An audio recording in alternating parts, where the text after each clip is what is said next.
Welcome. This is it, folks.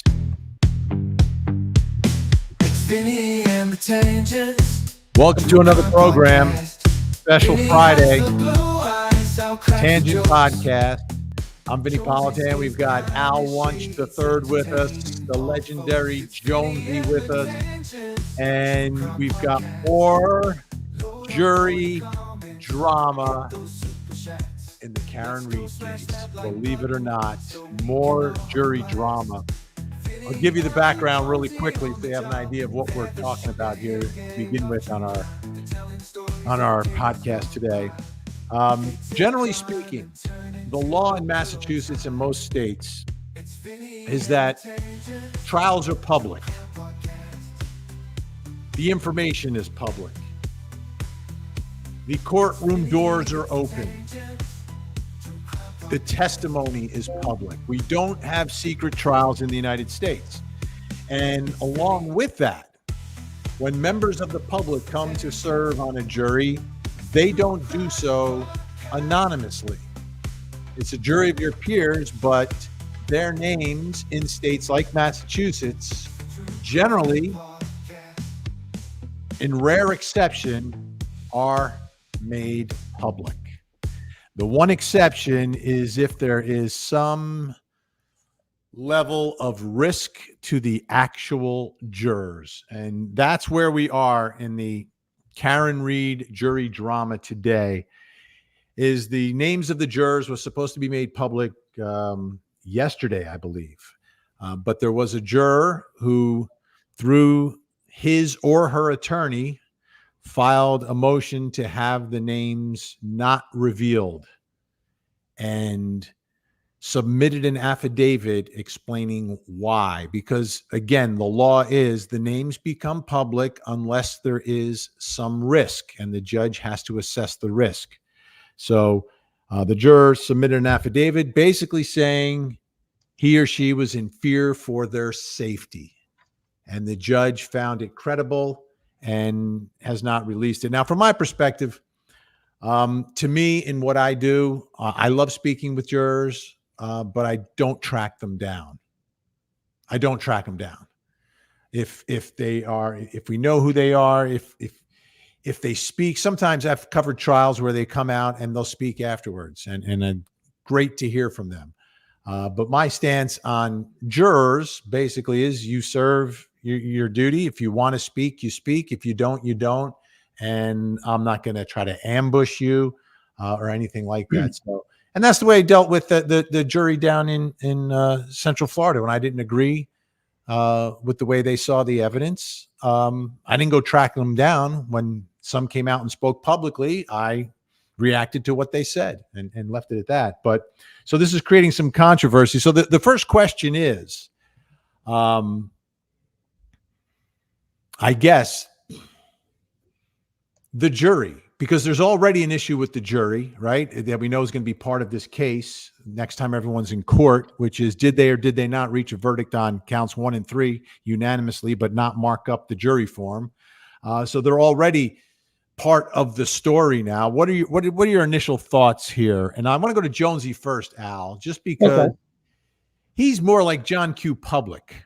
He's the kind of guy who could get a notice in the mail and serve on a jury. So what are your thoughts on this, Jonesy? I was actually thinking that the other day in regards to this show. I mean, I admire your the knowledge of the law that the both of you have, and I've developed some through osmosis from working at Court TV. But basically, I'm John Q. Public in this realm, and so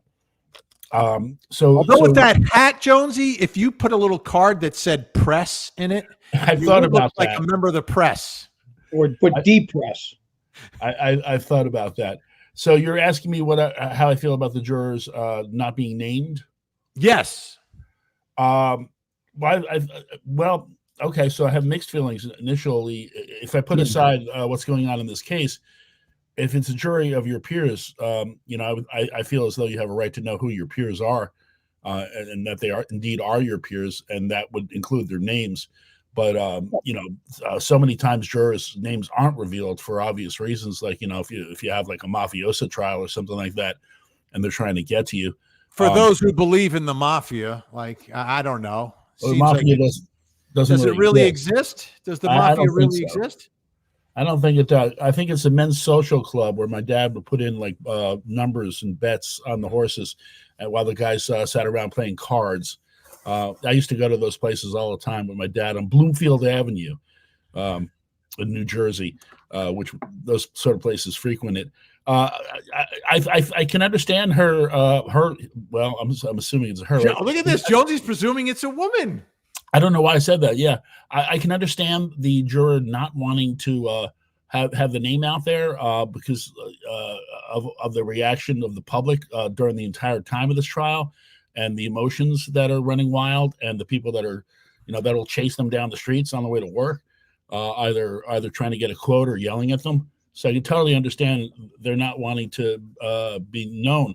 But let me ask you this: does that prevent the other jurors from saying like, "Hey, I'm over here," and talking?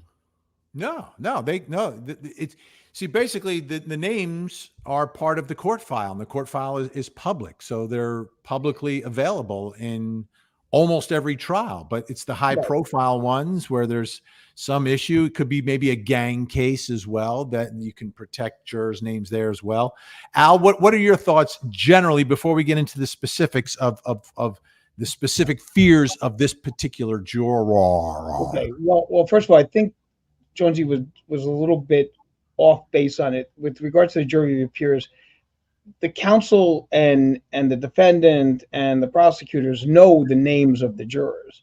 Okay, they've met the jurors. They know what they do for a living. They've had the opportunity to speak with them in what's called voir dire. Okay, and they've had that. So they're not like not blank slates up there where you don't know who those people are. So you do know them.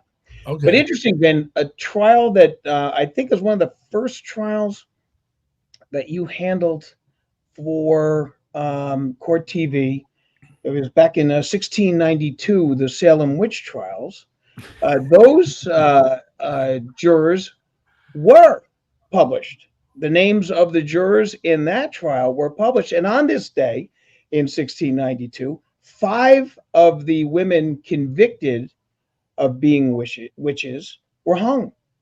So it's it, and so we have it's a Massachusetts true crime historical fact today with regards to same. But in the Salem witch trials, every one of the jurors' names was made public. Okay? And then on this day, Sarah Good, Rebecca Nurse, Sarah Good 39, Rebecca Nurse 71, Elizabeth Howe 57. Susanna Martin, 71, and Sarah Wild, 65, were executed by hanging for being witches. So they put their names out, Ben, and so, yeah. I mean, it is a long tradition of having those names released. But have they followed up on that to see if they actually were witches? Have they tried to get the DNA from the remains? I mean, could you determine how do you know she's a witch? Because I thought the whole trick is you either hang them and burn them, and if they survive, they're witches, and if they don't, they're innocent. Well, that was the whole thing about that they would drown you, and if you survived, you were a witch, and if you drowned, you were innocent. But so death by bongi either way. Yeah, that's a lose-lose, right? All of these now in the witch trials, 19 total were convicted. 14 were men. Okay, 19 total were executed. 14 were men. 5 were women. 1 was crushed to death. So it's any found not guilty. There were some that actually were acquitted at grand. There was even a grand jury, believe it or not. Ben, they had a grand jury, and there were a number of people who were not indicted, I guess would be the term, and released. So was there a statute, like an anti-witch statute? Is that what there was? Like, how do you try someone for being a witch? Well, what happened? You're looking at the Puritan times, okay, and you're in a place where there's a lot of weird things going on, okay. They've been studying this forever, and they were talking about the fact that the wheat and the rye that they were growing may have had some form of a fungus on it, and that fungus would, when ingested, could create like a situation where you start seeing things, where you start just moaning, you start you're So the witches were eating the fungus? no, the young ladies that, and they were handed the bread by some of these people. Okay, so they thought that they were able to control them as witches. There was also a fight going on between two major families, and one was a little more conservative than the other, and the less conservative one wanted to get rid of a reverend that was there because they felt that he was danger to the community. And then all of a sudden, this started happening, and then everybody needed to have to be there. All right. Sam Witch wants to know, why does a witch have to be a bad thing? It's not at all. I mean, there's a good witch and a bad. Remember, Glenda was the good witch. Are you a good witch or are you a bad witch? And now, doesn't- since with the Constitution, Al, just to kind of bring this full circle here, you have the right to be a witch now in this country. That's correct. You can practice witchcraft. You could be a Wiccan. You could be whatever you want to be in this country. That's correct. All right, so we've turned a page. So Sam Witch, you can be a witch. That's right. You can be a good witch, bad witch, or a Sam Witch. Or a Sam Witch. These trials predate our country. That is true. That is true. But the the scenario with regards to Sam was that there was so many things going on at that time that people started thinking that there was a belief in these bad omens, and if the crops didn't grow properly, or if something else was happening, they were fearing for their lives from savage Native Americans that were not necessarily being friendly with them. There was food shortages and all those other kind of things. They go forward, and you have a very, very scared situation. Here's what I don't understand about the people who started settling in this country. Why would you settle in Massachusetts and not like in South Carolina, Georgia, and Florida? Why would, especially back then, because you didn't really have like heat, right?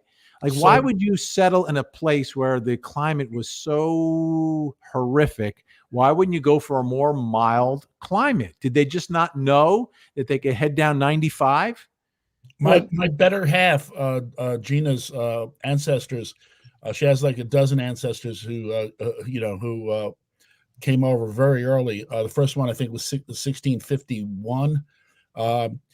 Came over to this country, and in many cases, when the boat landed, they were told by those people who were already here, you can't settle here. You have to keep hiking that away. And many of them would have to hike like hundreds and hundreds of miles, if not thousands. Well, I guess hundreds and hundreds of miles to go settle elsewhere further up north.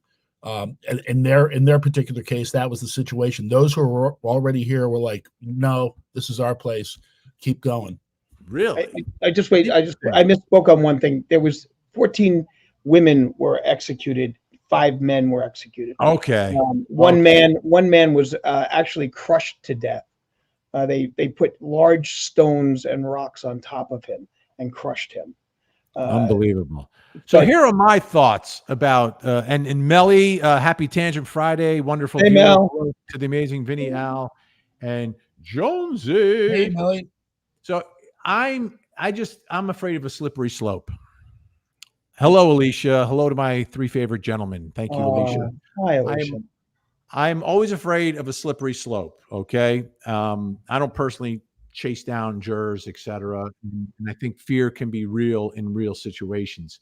But I'm just afraid when we start to make things more and more secret in our judicial system. There's something else that bothers me when the jury is not in the courtroom and there are still sidebars. That bothers me, because the point of a sidebar is you're discussing things that the jury shouldn't hear. But if the jury's not in the room, there's no reason for sidebars. And there's a lot of these cases now I'm covering. It's becoming more and more secretive what's happening in a public trial in a public courtroom. So that's my only The only reason I'm hesitating to say, oh yeah, sure, just keep the names. Who cares? Well, the reason I care is a much bigger picture, which is giving judges too much control over shielding the public from public trials. And I know Massachusetts is very good. Massachusetts is very, very good with camera access, et cetera, to the whole process. So they've been very good. But anytime there's a ruling anywhere that is something like this, I first question it and I hesitate a little bit, Al. Well, don't these sidebars, didn't they always take place, except they would be in the judge's chambers? And maybe this is just a faster way of doing it? No? No, the sidebar was always sidebar, which was... No, but what I'm saying is what he said, when he says they're having a sidebar when there's no juror there, isn't that the same as like them meeting in chambers? Like they don't want you to know, so they're like meeting privately? Yeah, well, look, there's stuff that goes on that isn't necessarily needed to be disseminated amongst the public. When you're dealing with evidentiary issues. What are you talking about? When you're dealing with a ruling that's on the record shouldn't be on the record publicly, Al? Certain things don't need to be on the record. I mean, there's certain things that come up with regards to issues. I mean, I'm at a loss to try to think of one. I mean, it's kind of extreme, but nonetheless, I mean, I've had situations where people have had medical conditions that they didn't want that to be. That's different, Al. That's different. I'm talking about during the course of a regular trial where we're having legal argument and they do it at sidebar with no jury in the courtroom. I've seen that way too much in the last 5 years. But usually the judge gives a recap anyway. We have a sidebar. We were discussing an issue with regards to such and such, and now Mr. Smith, call your next witness. I mean, they usually do a recap on the thing. I don't like it. Gen X to the seventh power. Wait a minute. Let me just wait. We need a moment. What? 70,000 subscribers, folks. We just hit 70,000. 70. Excellent. This is breaking news. 70,000 subscribers. We just started early spring, basically from scratch, had a couple thousand. And before you know it, we're up to 70. That is amazing. Amazing. And Gen X to the seventh power, delivering the 70K, working hard in the chat room. Thank you so much, Gen X to the seventh. That's a big deal, guys. Take a bow. And it is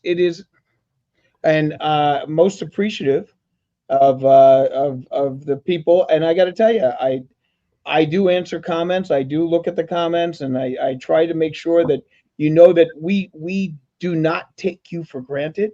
Okay, that we appreciate that you spend the time with us, and we're family. Okay, and we're not going to agree on everything, but we are family, and we are going to be able to hash it through and get through some of these things. But it is just remarkable how wonderful the public has been with this show, and the friends that I've made as a result of this, and the kindness shown is just phenomenal. Albert, would I be the black sheep of your family, or is there any possibility there's somebody worse than me within your family? Yeah, sadly there is. So excellent. Which is something I would discuss at sidebar, but not in front of everyone. But yeah, I think it's fabulous that 70,000 people, and it's all Vinny's genius. You seem to have mastered this sort of medium. Here's what I like about it, right? Yeah, obviously we've been doing radio. You've been doing radio for decades and decades and decades, Jonesy, probably longer than you've been alive. Al's been doing radio. He does TV with me. I do TV. What's different about this is the instantaneous feedback and communication. Yeah. Radio, you take the phone calls, right? And that's great. And we may, try to do that here. But that was just one person at a time. And some people don't like, there's less people that like to speak on air then would comment in a comment section.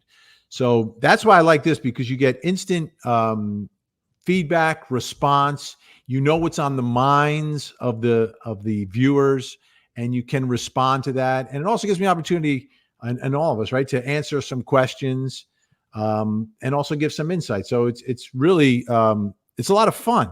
That's the best part of it. And I know, because Jonesy is just he's a radio guy. Jonesy's a radio guy. I had to twist his arm to do a podcast because I swore that I would never do a podcast ever. I've been asked to be guests. I refuse, because I feel like if I'm a guest on one, I have to do another, because I love radio and I didn't recognize this world. But the opportunity to reunite and to work with Vinnie Politan and Al Wunsch once again changed my elderly mind, because it really is just me being curmudgeonly and old school about it all. Radio, yeah, you're right, man. You do it. You have no idea how or if you touched the audience until someday you meet them, or they let you know by a letter or whatever. Here is, it's quite interesting. Like, it's rapid fire, and they'll let you know how they feel. Ooh. Yeah, and I appreciate people, tell it like it is. Tell it like it is. Yeah, indeed. So, getting back to the look at that. All right. So Gen X to the 7. Thank you. Leading the mod squad with Frankie Figs and Melly and Jennifer Sube. Thunder Road Queen. I wonder, how often does it happen that jurors reach out after being hung? Congrats on 70K. See, that's another twist here, right? In this case, and I'm going to get into the affidavit in a second, but I can understand sometimes a jury being in fear if they've reached a verdict, right? Like, you found someone guilty and there's people out there that believe the person is not guilty, or you found someone not guilty and there's people out there that believe the person is guilty. I can understand that. What do you think about a juror on a hung jury that did not reach a consensus, and no one knows what any particular juror said, right? Like, we don't know what any particular juror said. So what do you think about a juror in that particular situation being in fear for their safety? But they allegedly did reach a verdict. We know that this person who doesn't want to be known voted not guilty on 2 charges. According to the defense, yeah. According to the defense. But nobody's spoken to the jury except for the defense. Okay, right. So let's put that down there. But Vinny, the thing is this: with regards to the hung jury, you've got people who are going to be angry with regard to a tie. I mean, they don't like that. They don't want to see a situation where she has to go through this trial again, or that victim's family has to go through this trial again. But here's my point. Nasty about that.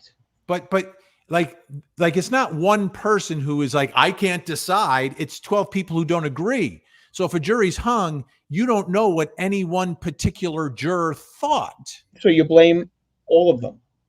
Okay. I guess. Blame. You know what? You're all blamed. You're all at fault. Okay, just like those witches in Salem back in 1692 when Vinny was covering the story as a pup reporter for Court TV.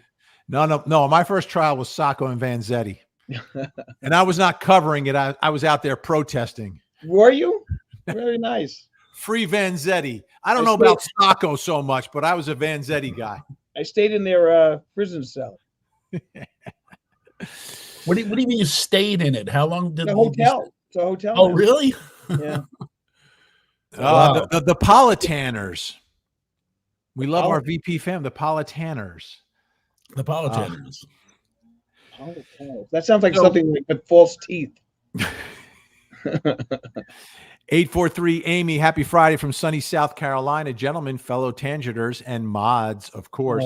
All right, let me get into the affidavit. You ready? Are you ready?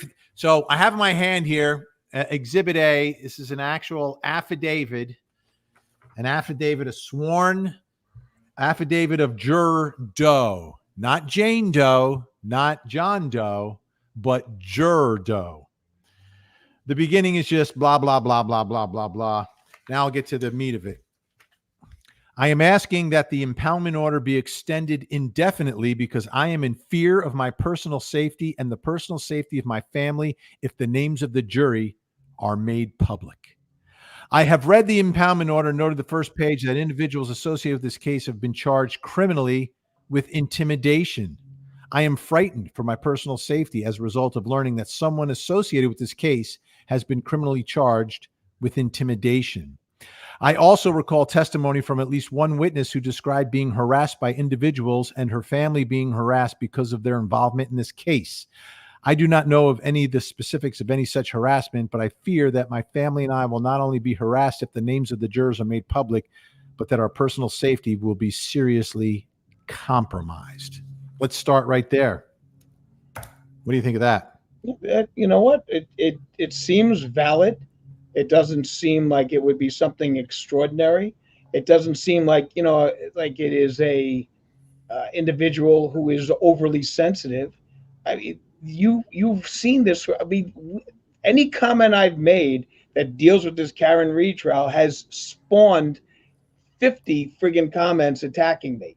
Okay, whether I'm on her side, not on her side, around her side, that, why am I talking about history? That's another one. But the situation with regards to same is that it has spawned negativity across the board.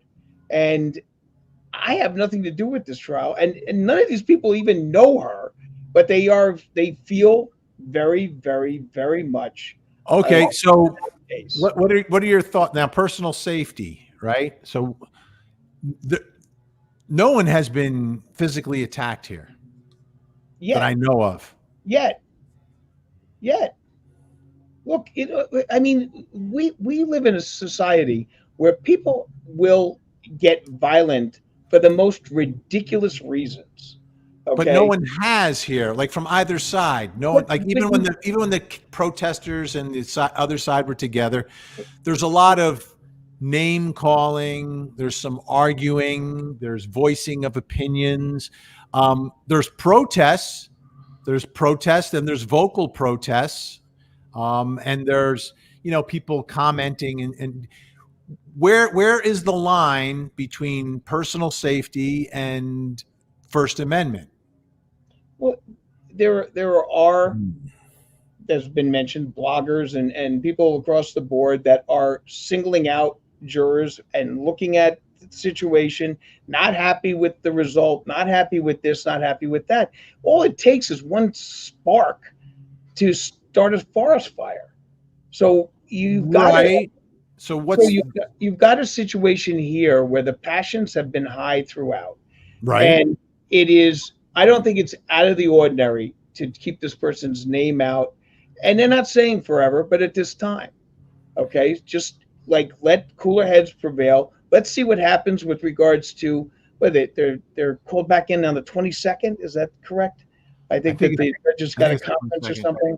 Yeah. Okay, so, let's see what things are going and then go from there. Once the new jury is impaneled, I mean, then release the names. Well, Vinny, when you say nothing has happened, that may be true, but the only way for this juror to find out if something's going to happen is to have the name go out there, and then it's too late to put the genie back in the bottle. That's just like if we hold her under the water, okay, when she dies, okay, she's not a witch and she's innocent. If she lives, she's a witch, and then we kill her. Okay, so right, you can't take you can't put the toothpaste back in the tube once that's happened. Right. But the slippery slope. Michelle L is with me. I'm not a fan of a slippery slope, Vinny. Here's what I'm saying. I mean, you're not a fan of it. Everyone's not a fan of a slippery slope. But when I mentioned that with regards to the fact that if we don't follow the rules with regards to criminal procedure or civil procedure in these trials, and we make exceptions, okay, that it opens up a floodgates and a slippery slope. No one seemed to have that problem then. But wait. Let me ask you this.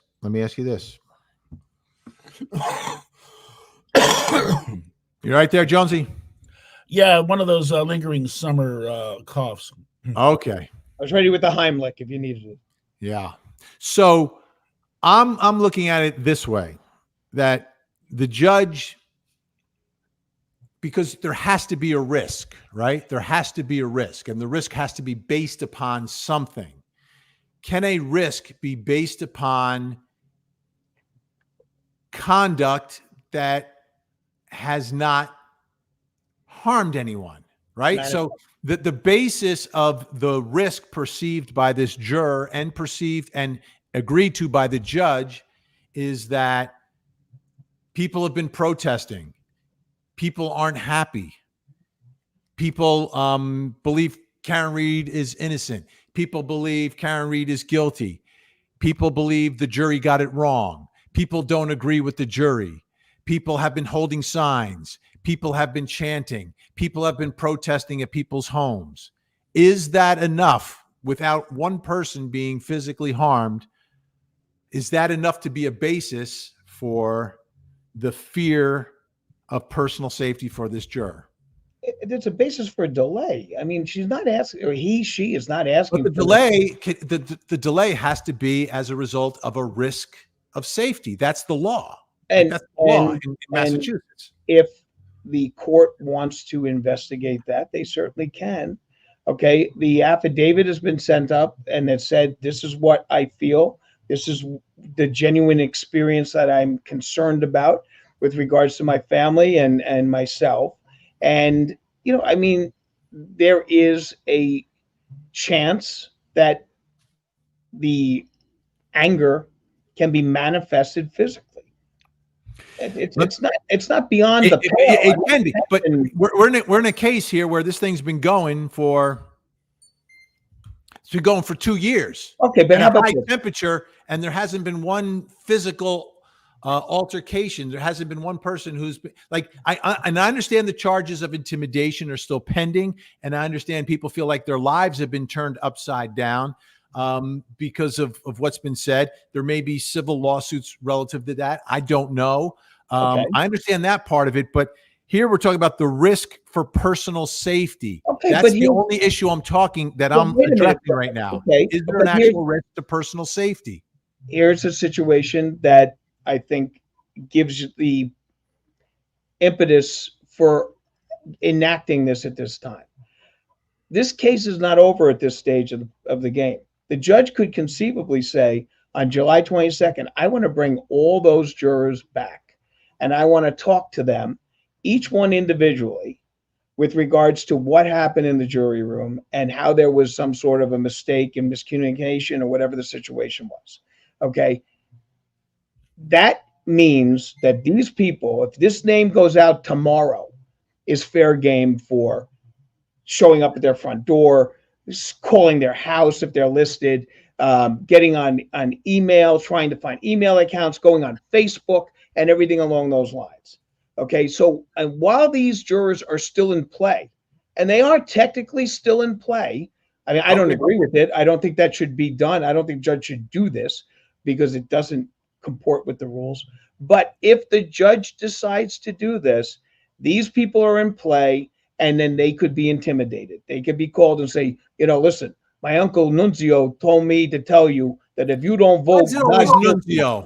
Why is it always Nunzio? It's never the Russian mob. It's never the Irish mob. It's always Nunzio. I was using my uncle Nunzio. So sometimes it's Vito. So there was a reason why I used my uncle Nunzio, because that's what his name is on my mother's side, from outside of Corleone, Sicily. So I use him. I don't have a Russian uncle. I apologize on that. I don't have an Albanian uncle. I just want to make sure. So here's, and Trisha brings this up. Trisha Mulvaney. Hi, Vinny and the Tangents. I can't help but think the juror is being a tad dramatic. No one has been attacked in all of this. So I'm getting back to the personal, and your point is an interesting point, talking about the juror still being in play, that there may be an issue here, but that's not the basis. The basis is a risk to the safety of the juror. Okay, right? but that's it is the analysis. Listen, let me put it this way, okay? If you're still in play, okay, And someone could try to intimidate you in voting one way or another. Okay. And say, you better not say you voted not guilty. You better not say you voted guilty. And that would be the situation. And let me ask you this, Vin. What do we gain by broadcasting these names? What do we gain? Number one, I'm not going to broadcast the names. But But wait, and you're responsible. Okay, I I understand am a that. true believer in transparency in our government. I'm a true believer in public trials. So it comes back to the slippery slope, and slippery slopes are real.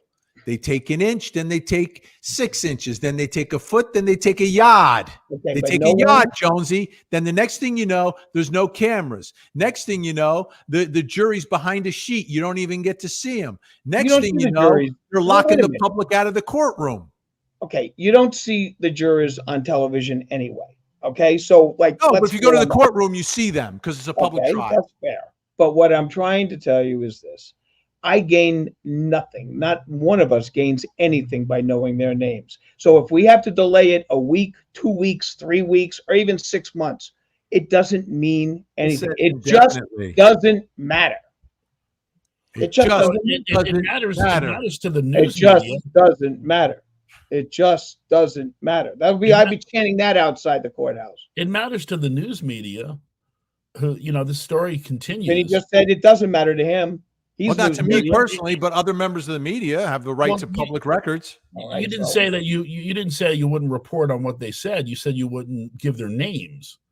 There's a Okay. difference. I wouldn't knock Right. on their doors. I wouldn't go Right, track but them down. if they came out and spoke, If they want to speak, they speak. I listen. I'll ask questions. so They answer. how It'll be come great. how come this took so long? This is like it's been a couple of weeks now, and Because it was expiring. Yesterday, the names were going to be made public. Oh, so The judge had to extend the impoundment order. It's Let me read another interesting- piece of the affidavit, which takes us to another whole issue here. During jury deliberations, we could hear protesters outside screaming and yelling. Yeah. Okay, number one, they should have told the judge during the trial about that, don't you think? Maybe move them to a different room, or maybe close the windows. Like, what's going on? Or What move is the that? people. You're telling Move us the now people. that you hear people yelling? Aren't you supposed to tell the judge? Well, we won't know unless we get the name of the juror, or the juror comes out. Jury comes out and speaks. Now, will we?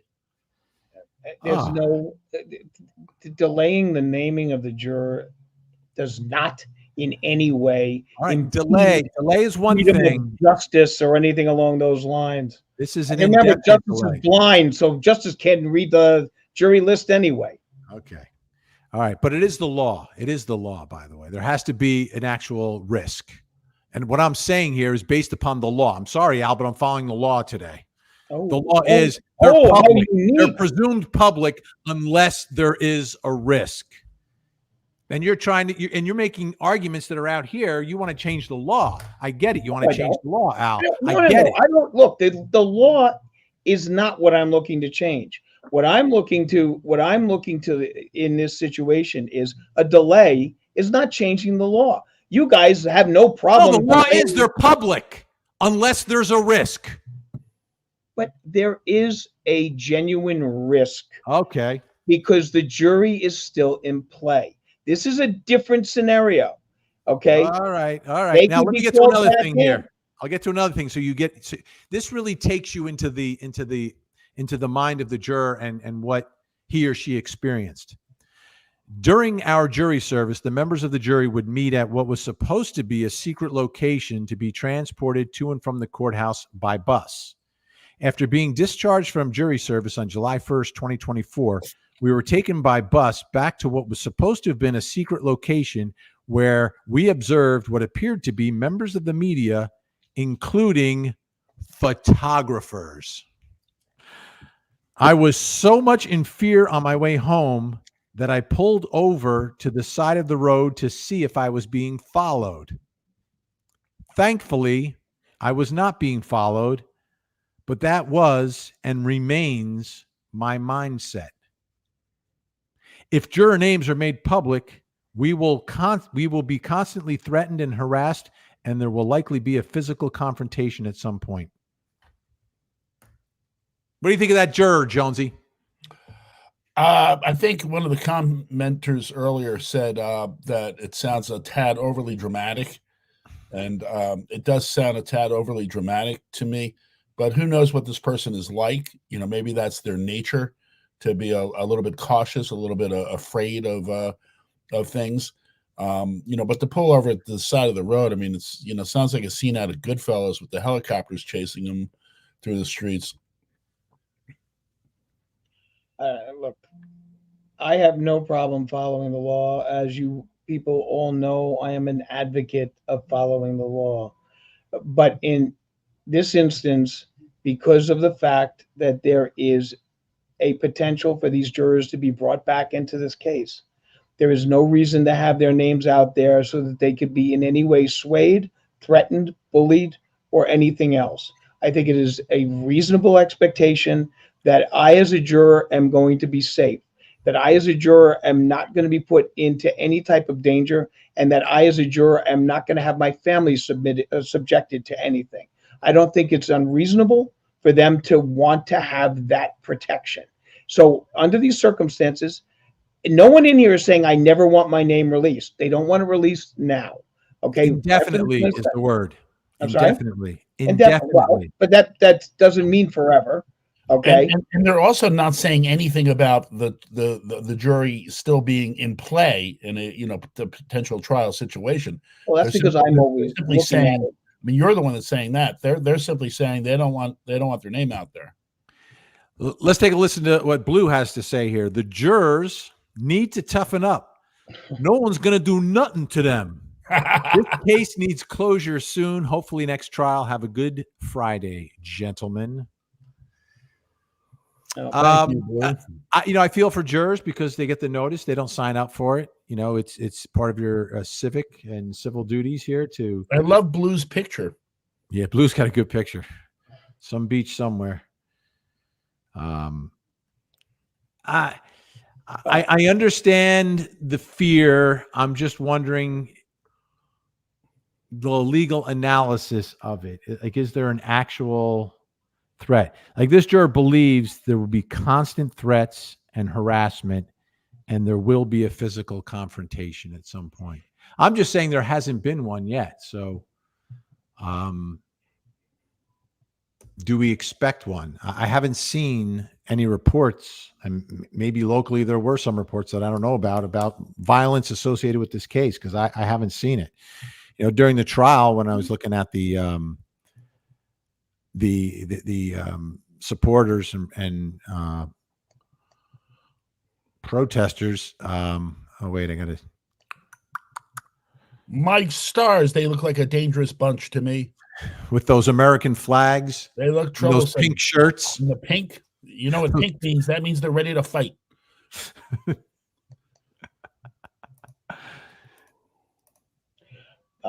I just that under the circumstances, I don't gain anything by knowing them. But let me just say this. I'm seeing some of these comments, and one person commented that this juror is afraid because he or she is probably related to one of the witnesses. I mean, that's how far we're going on this. And if that's the kind of mentality that's being set forward, then these people have a genuine risk of a potential for being hurt, or potential for being bullied, or potential for being harassed. This trial has taken on a life of its own. Yeah. Okay. And I mean, I'm not, and the thing is that we want, Vinny, as you and I, as attorneys, and me as a trial attorney, I want jurors that are going to be willing to come in and be willing to serve. All right. That's the foundation of our system. So if they walk away and say, you know what, up yours, you're not protecting me, you're putting my name out there, and you got these people coming to my door, guess what? Okay. I'm not serving. I'm just looking at the photo, and I was up there, and I saw all these folks in person.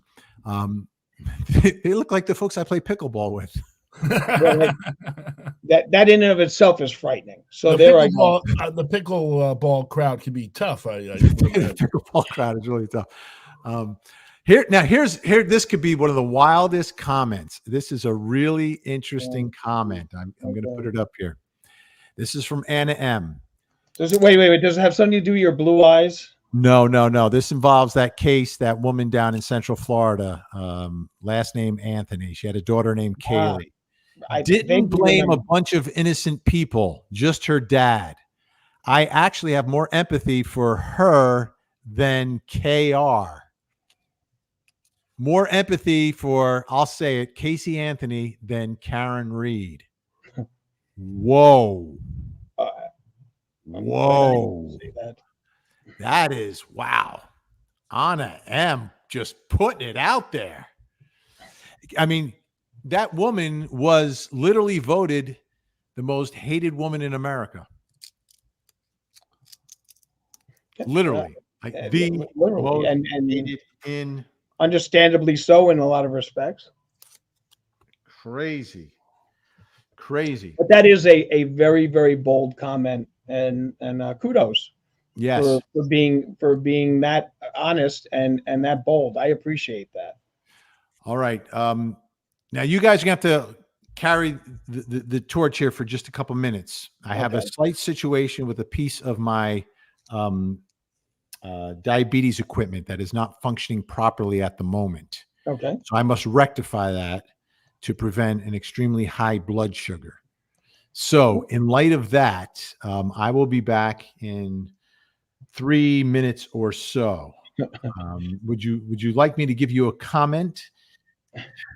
No, Sure. you're fine. Let's go take care of that. That's more important. Jonesy and I can man the ship in this storm. And if we see you with a life jacket and bailing out, then we know that there's something more than just. This is just a safety break for me. I will be right back. Safety break. Okay. So you want to talk about Thomas Dolby, or you want to talk about Gilligan's Island? Well, I want to talk about the fact that if anyone out there gets an opportunity to see this Totally Tubular festival that's been touring around the States with these incredible bands from the 80s, by all means go. It was absolutely phenomenal. Bow Wow Wow, Modern English, Thomas Dolby, the Thompson Twins, Wang Chung, Men Without Hats, the Plimsolls. Okay, I mean, it was really going back to my youth of the 80s and how incredible that music was and how incredible these bands were. Did the Plimsolls do Hanging on the Telephone? No, they did not. They did not. That was their original band, right? And Blondie covered it. Yes. The Nerves, I believe. They Million Miles was their song from the movie Valley Girl. Okay. It's a great lineup. You were texting during the show and sending some pictures, as were a lot of friends of mine on Facebook. Everybody I knew was there. For those who don't know, Al saw this great new wave package tour yesterday. What was it, 12, 15 bands from the it was 9 bands, okay, and it was 6 hours of music. How do you determine who headlines something like that? I'm sorry? So many great bands. How do you determine who headlines something like that? Well, when you see these things, they just do a rotation. So the rotation comes down on it. My understanding is that Dolby has ended all of the shows. Oh, so he's the last act. But the Plimsolls were the opening group, and each band played anywhere from 5 to 7 songs. So that era that you speak of was my comeuppance. I mean, I always loved pop radio, AM pop radio of the 70s and 60s, and loved all the hits. And eventually went back and researched the classic rock. But it was I became 18, and that was club age. That was drinking age back when I was younger, now 21. And we went to the New Wave Club, and that music was the soundtrack of my comeuppance, of my coming of age, if you will. I love that music. I just saw that someone asked a question as to what was the name of this tour. It's called Totally Tubular. That's the name of the tour. I know they're going to be heading out to Pennsylvania shortly. They were just up in Connecticut and they came back there. But I mean, my musical start my comeuppance was in the mid to late 70s when I was, founded a punk rock band, and then we started playing. And I was 13 and my bandmates were 16. And we were playing CBGBs, and we're playing Max's Kansas City, and we were playing the Peppermint Lounge, and we were playing Danceteria, and we were playing Aldo's in Lyndhurst. And Were you doing the peppermint twist? I'm sorry? Did you do the peppermint twist at the Peppermint Lounge? We Joey did not D do and the Peppermint. Starlighters. Joey D and the Starlighters, and interesting thing, the drummer, Hendrix played with them. that's correct. He did. He. In fact, I have a picture of him with Joey D and the Starlighters, signed by Joey D. But the original drummer from Joey D and the Starlighters was a great man by the name of Dutch Shudo, who subsequently became a Superior Court judge in Bergen County. So, so when man. a friend of mine worked as the doorman at Peppermint Lounge for a while, and at the time may or may not have had some connections with the mob that may or may not exist. One day, my friend, he's kind of young. He lifts up a case of beer, and he's stealing a case of beer from the workplace.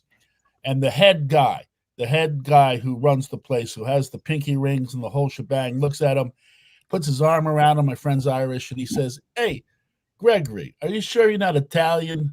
And he slaps him on the back, and he lets him steal the case. There's my Peppermint Lounge story. There you go. All right. Michelle L. Juror Doe stated, my attorneys have made me aware of a video posted by a blogger. Who is this attorney further promoting targeted hysteria? Is there an agenda? Do you think there's something more to what's happening here, or do you think it's legit? A juror is scared and reaches out to an attorney, and the attorney files the papers? Well, all right. So let's take a look. I saw that apparently Reed has put her house on the market. Okay, so there has got to be a reason why she's putting the house on the market. She doesn't want to live in the area anymore. Why? Because she's probably frightened about what could potentially happen to her. So why would a juror be any different? So this situation, someone comes to me as an attorney and says, I have a genuine fear. I listen to them. And if I think it's legitimate, I will then take the case and advocate on their behalf. And that's what happened in this situation. Someone went to a lawyer, and I mean, I don't know what the agenda would be for the attorney. I don't know what he would see down the line, other than the fact that, doing the certification and things along those lines, and maybe have to make an appearance on behalf, you make a couple of dollars on it, but it's not going to be life-changing. So the lawyer's doing his job. There's no agenda. It's his job. Anna M is back. Oh, she's stirring the pot now. Love this. OJ didn't blame and terrorize a bunch of innocent people either. However, OJ did, I don't want to say the word terrorize, but basically, well, OJ had no reason to be upset with that jury. No, not with the jury, but and in their trial, no one else was blamed. Maybe Colombian drug lords. They did go after the friends. I'm trying to remember her name. One of Nicole's friends. They did kind of try to implicate her a little bit pre-trial and during some of the cross-examination. But what OJ did afterwards was really kind of go after the Goldmans a little bit and try to needle them as much as possible for as long as he lived. So he did do that. But Anna is definitely not from the Free Karen Read movement. We have established that today. Let's see. Well, the other thing that OJ did, and thankfully so, was he was always on the lookout for the real killers. Killer or killers. He was always on the lookout. And in fact, he was quoted as saying that, I don't like eating too much in LA and everything else because I could be sitting next to the man who killed my ex-wife. So I will say this, just so you know, I've been trying a bunch of different things to get us back on X. There's something going on X. So we're not streaming on X. We're streaming on YouTube today. So please subscribe, hit the like button and the notification bell. Facebook, please subscribe and share. And Twitch, you guys know what you need to do. but right now we're down our X stream, and I've been trying to figure it out. A message pops up saying you got to be premium, but I am premium, so we'll have to figure that out at some point, how to get back. And I think it might be a problem with the software communicating with X, but we will be back on X. So we're missing a little bit of our audience for the last week here. What else do we have here today? Let's see. Melly, of course, reminding everyone, don't miss closing arguments with Vinnie Politan tonight. Tonight's show, by the way, we're going to talk about the Black Swan trial starting on Monday. And we're also going to talk about the Adelsons, Donna Adelson and the Adelsons with Dan Markell, the law professor, that case. But for those of you who don't know about the Black Swan case, there are some similarities going on here. And I think it begins, let me get back to that right here. Look familiar at a courthouse there, Jonesy? Look familiar? What's going on at the courthouse at the Black Swan trial? Yes. Okay. Yes. Yeah. So that's a thing now? I think what happened was the people who are supporting Ashley Benefield is her name, not Ashley Banfield. Ashley Banfield has nothing to do with this case. I thought the same thing about Ashley. Yeah. She may cover the trial, but she has nothing to do with it. We hope. This is a ballerina / swimsuit model who's accused in the case of taking out her husband, who was 30 years older than her. And they were in the midst of some sort of custody battle. Now, if you look closely at the picture, do you see the bullhorn, Jonesy? Yeah. Okay. You see a little girl by the bullhorn? Oh, yes. Yes. I saw your coverage of this the other day. This is wrong. The defendant's daughter. Right. The defendant's daughter and the victim's daughter. The center of the big custody battle. There she is. And here she is. I put red over her face, but she's holding a sign that says, "Keep my mommy free." And she's standing next to her grandmother. Horrendous. That is absolutely horrendous. I agree. And I'll go one step further. Whenever I see children holding placards at any kind of protest on the news or wherever the case may be, I feel as though it's wrong, because basically the kid has no clue. You know, if you're 6 years old, you have no clue about, in this case, the kid has a clue, right? Because, you know, it's her mommy and stuff like that. But I'm talking about at regular protests all the time. You'll see like children. And I just always thought that was wrong. The kid doesn't really know the issue. The kid's being used as a prop. Jonesy, I had led a demonstration in the 5th grade at the upper school in Agwood Cliffs when they were trying to do away with Pizza Friday. Okay.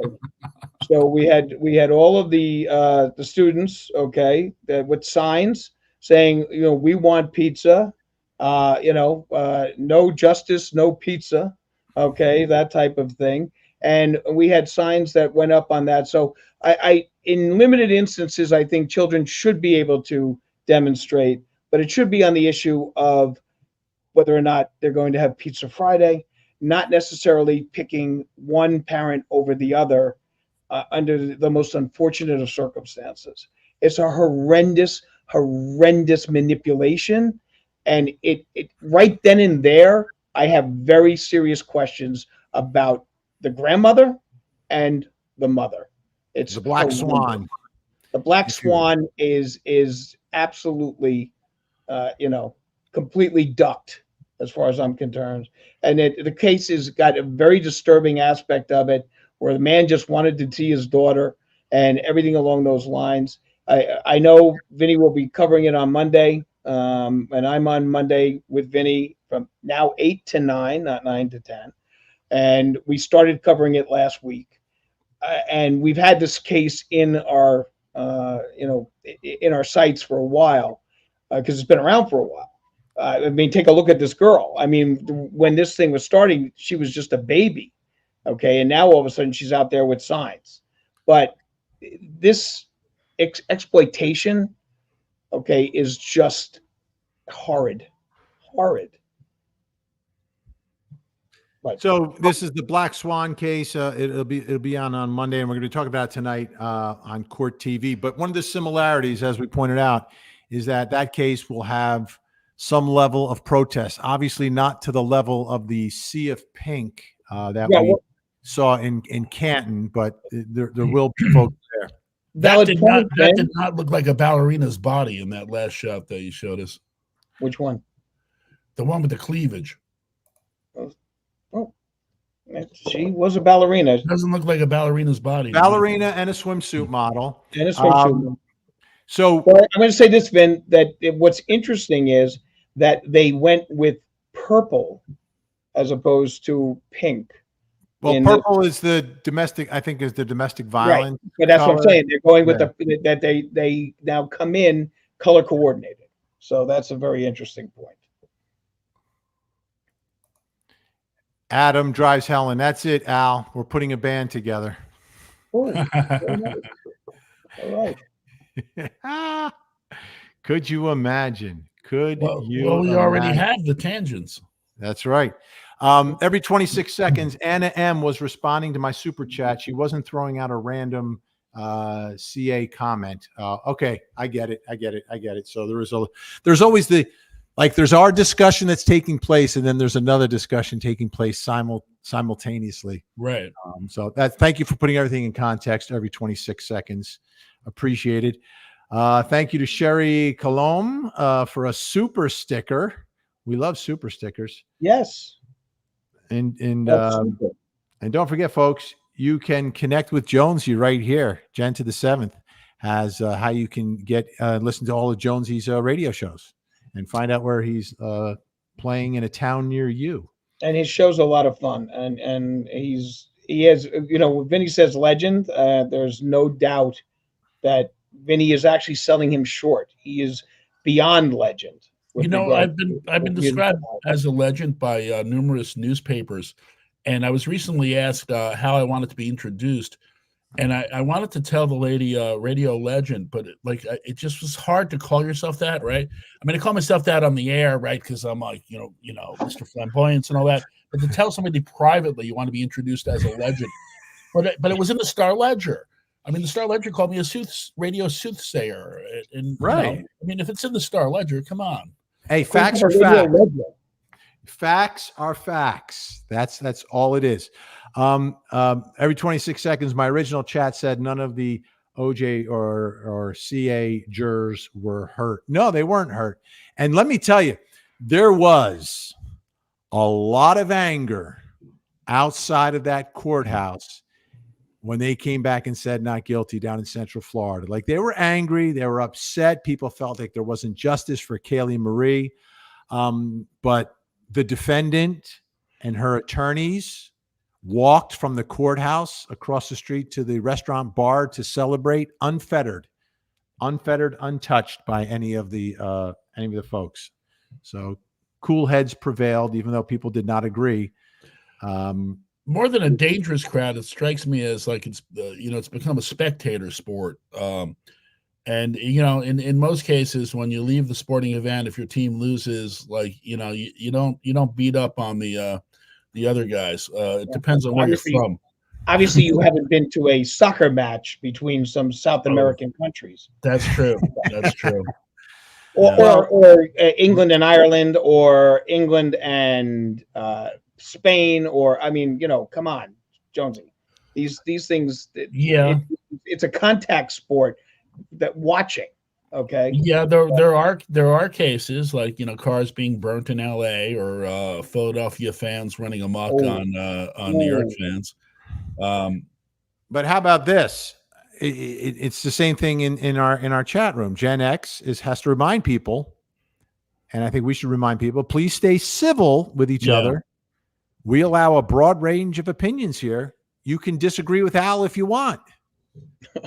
We have no problem with that. No problem with that. Wait a minute. I don't see that written in and ask you comment. But I don't think my name was mentioned in that. But I see you took some editorial license to be able to throw my name in that. Okay, just remember. Okay, I sit there and I look at these things based on the history that I have spent studying and the great philosophers that I have studied, some in Latin, some in Greek. Okay. And as the great Thomas More once said, I know what's legal, not what's right. And I'll stick to what's legal. And that's the premise that I live by, because I don't know what's necessarily right. We don't know if she was innocent, guilty, not guilty, or anything along those lines. I have no idea. None of us know. The only two people that know might be the victim and might be her. And that's it. Okay. But Possibly, possibly, or there could be a whole house full of people who know. Well, no, what I'm saying is that there is not one person who has commented about any of these things that knows for sure Right. anything.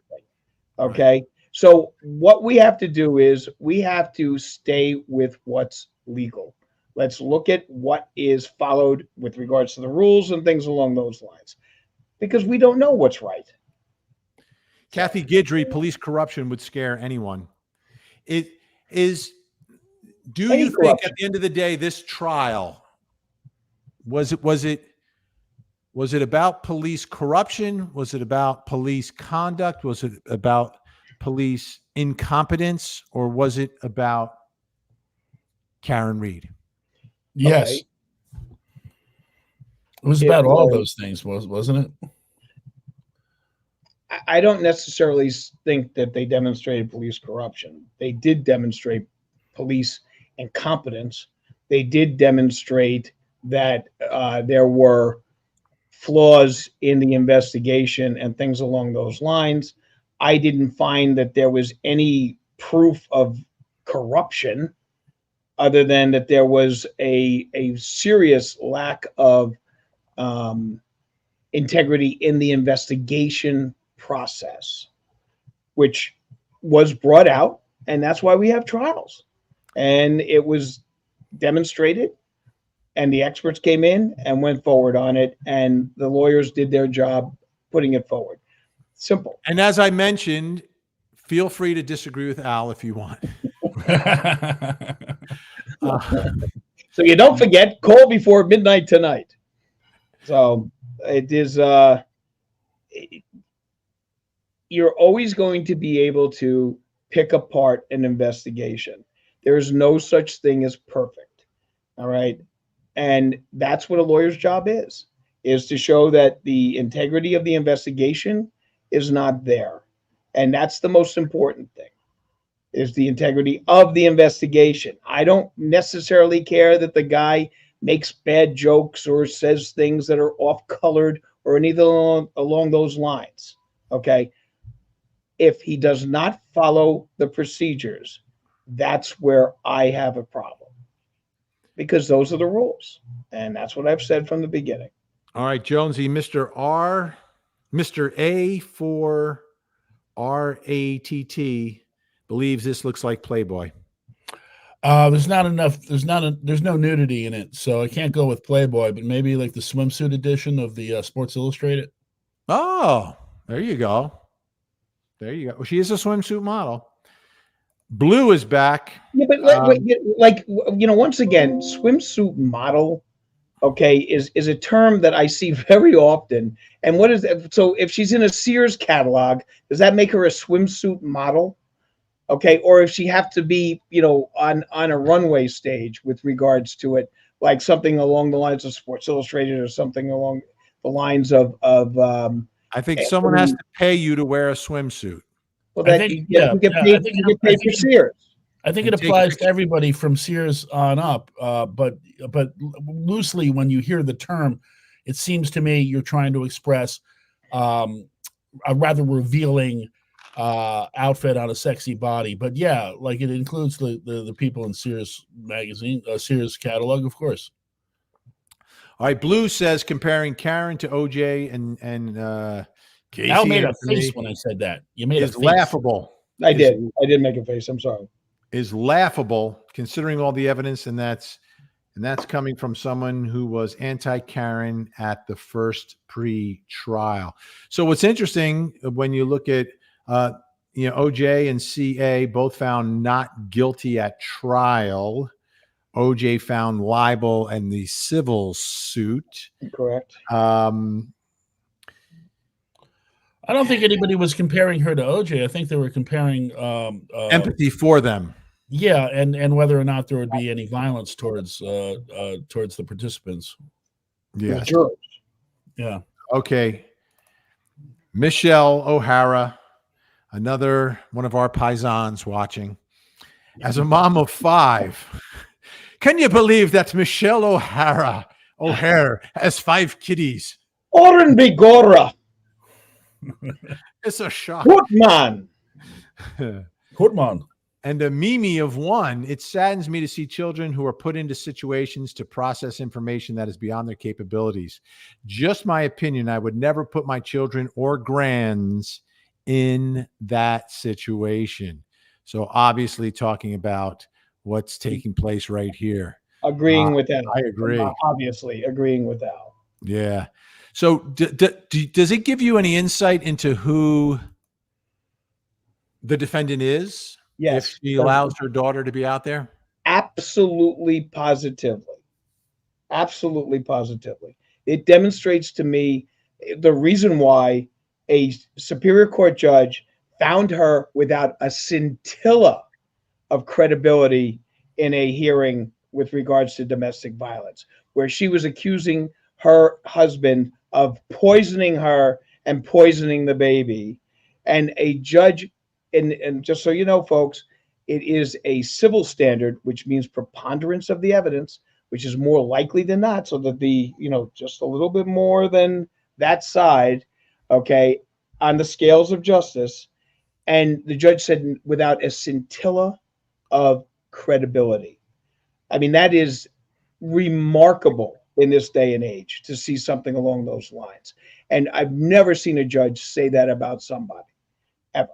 And I've been doing this over 30 years, and I've had hundreds of trials in domestic violence cases as a prosecutor and as a defendant, defending the people that were accused of it. And I've seen judges say, listen, you know what, I'm not really confident that that's exactly what happened, or this, that, the other thing. I've never heard them say without a scintilla of evidence or credibility. Scintilla is so small. Itty bitty. And to put her daughter out there is disgusting. And it shows me that this woman has no credibility whatsoever. None. By the way, can we just note that Mimi O'Hare is a very young grandma, to say the least. I mean, you look at this picture, you're not thinking Mimi. The screaming Mimi. All right. That was Michelle L. Justice is a public interest. Anyone could be next. Okay. That's a good point. Anna M. Dramatic. That big blonde woman stood. Anna M. is into it today. That big blonde woman stood in front of the court and screamed, if she's found not guilty, there's going to be a problem. Just look how that Free Karen Read chat talks about them. Interesting. All right, see? Well, you know what?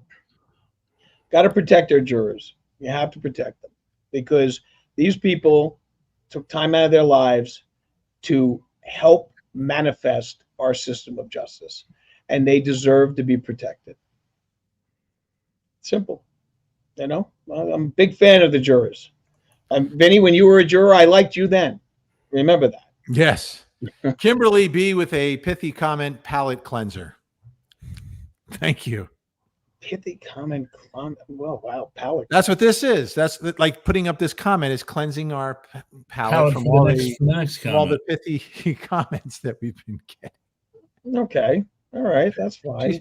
It's like a little intermezzo, right? Intermezzo. It's like this sorbet that comes out. Yes. The lemon sorbet to cleanse the palate. So we can fully appreciate the next comment. Thank you so much, Kimberly. And it comes from Lisa Jett. The jury also said they were intimidated by the Albert's presence. I would be. This is fascinating how all this is developing. Fascinating. Let me read just a little more from the affidavit. Since being discharged, I've read multiple news articles about the case and the attention that this case garnered across Massachusetts, New England, and the country. There are clearly people who have very strong opinions about the case and about the jurors who deliberated over many days. I've seen articles, comments to articles, and postings about the verdict saying some very nasty and dangerous things. Some individuals have expressed outrage and anger that the jury did not acquit the defendant. Some individuals have expressed outrage and anger that the jury did not find the defendant guilty. Just yesterday, I read an article in the Boston Globe with the headline, "KarenRead case ended in a mistrial, but the diehards haven't given up." In approximately the 12th paragraph of this article, an administrator of a KarenRead focused Facebook group was quoted as saying, "The people who were on the fringe of being interested in it are now engulfed. The anger level was at a 9 before, now it's at an 11.5.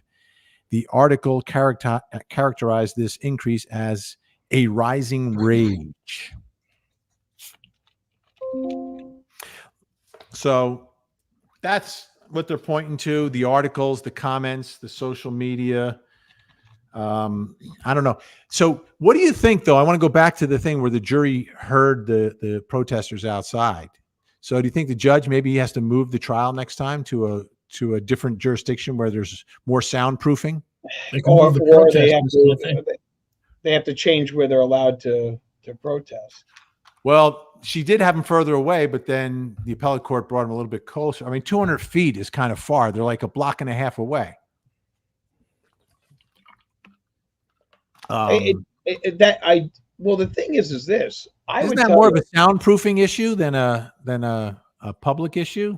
Like, let me ask you a question, Al. Okay. And this is serious. Lou Gehrig. If we can't protest at a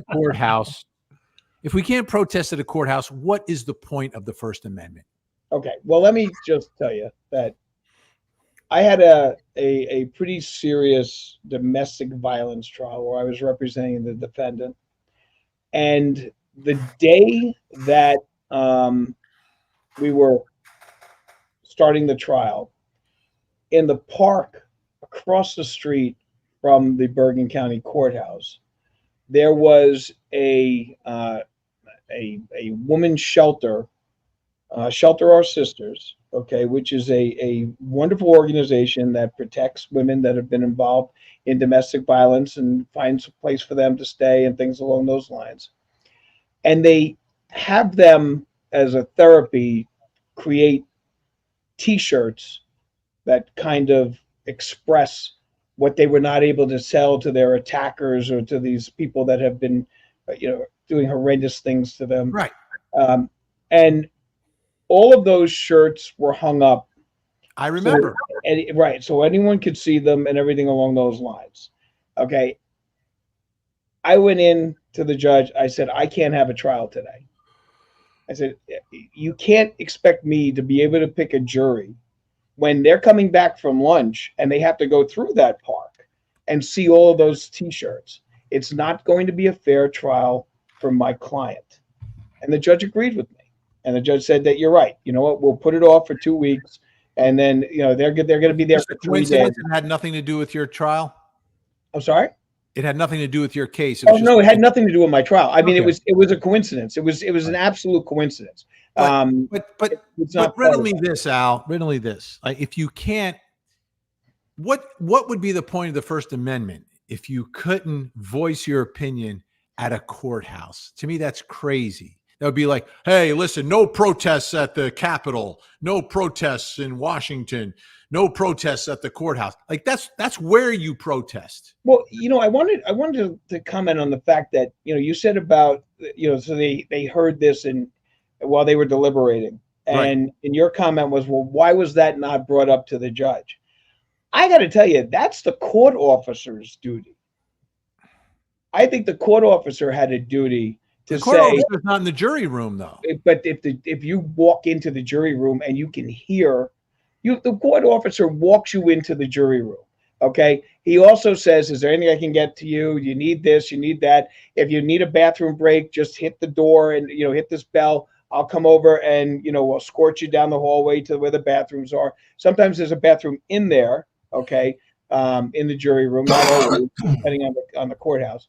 But the jury, the jury's officer should have been, the court officer should have said, listen, folks, there's something I can hear this going on. It would have been no reason for him not to say that, or her not to say that to the judge, that I can hear that going on. And then have the judge say, listen, folks, I know that the court officer has said that there is that he can hear the picketing, he can hear the chanting and things along those lines. Is that a problem for you? Is this affecting your ability to, deliberate?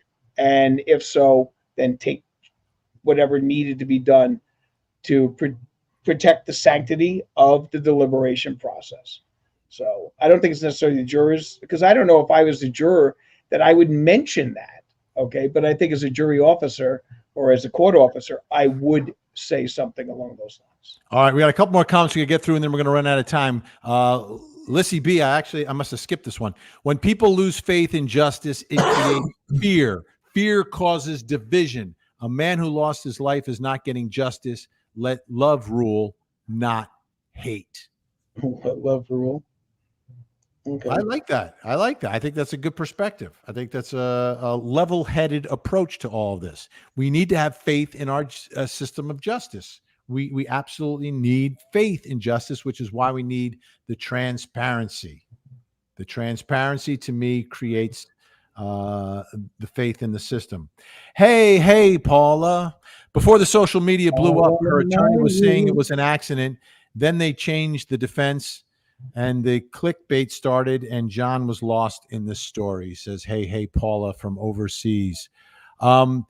The prosecution also said accident initially as well, with the initial charges. So That's right. I think that went both ways in that case, which and I think if what we're hearing from the jury was correct, then the jury landed in that area as well. Thank you so much. Hey, Paula. By Paula. I think it's time for another Thomas More quote, Ben. One of the greatest. We have minutes. One of the greatest problems of our time is that many are schooled, but few are educated. And Michelle is 52, happily married, 31 years, children 18 to 28, grandchild 2 years old. And yes, it's a recent picture. How about that? Oh, very goes to dynamite. Melly, feelings are not facts. Oh, that's and very. They never wrote a song about facts either, but they have written a song about feelings. That's right.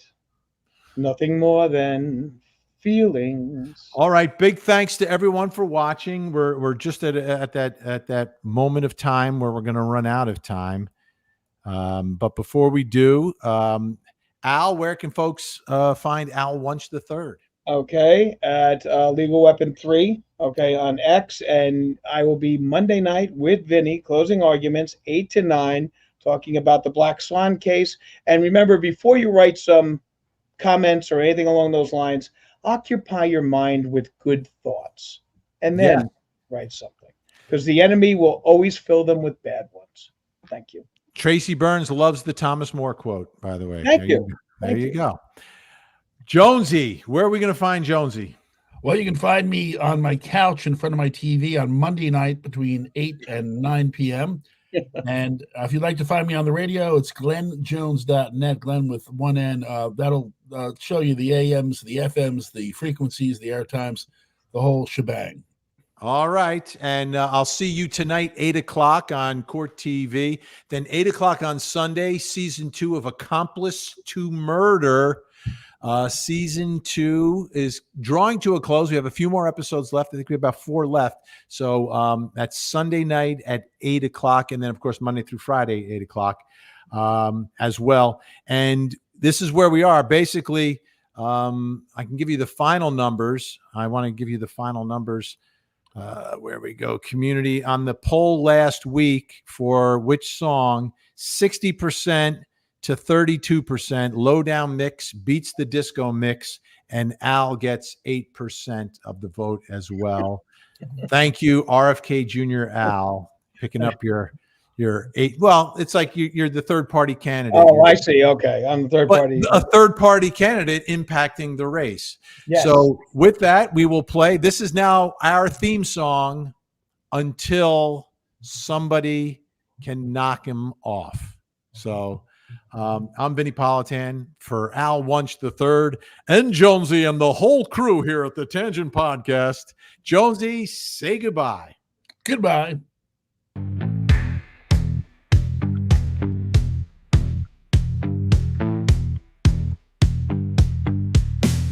Vinny and the Tangents, True Crime Podcast. Vinny has the blue eyes, Al cracks the jokes. Jonesy stays behind his shades, entertaining all the folks. It's Vinny and the Tangents, True Crime Podcast. Load up all your comments, hit those super chats. Let's go smash that like button, so we can all have a blast. Vinny, Al, and Jonesy on the job.